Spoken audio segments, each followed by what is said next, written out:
अरे आपली मैत्री कधीपासून लहानपणापासून एकत्र मैत्री कधी तुटायची ना रे, लक्षात घे असं तर मी जरा जातो जरा एक काम आहे.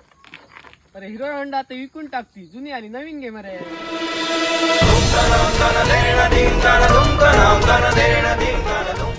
अरे हिरो होंडा दोनही कंपनी एका गाडीवर असलेले गाडी आता गावाचे ना. अरे 30 वर्ष झाली तरी एका किकीत चालू जाता.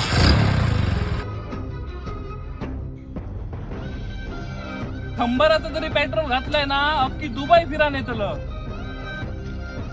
काजीनी जाऊचा आणि हायवे जाऊचा आणि नाहीतर आणि खय ऑफ रोडिंगाक जाऊचा आणि हिरो होंडा खय जाता. लास्ट टाइम कधी सर्व्हिस केली तर अजून आठवणार ना, तरी साथ दिता आणि अशा गाडी ते विकून टाक म्हणता. अरे चल आपली दोस्ती तुटली.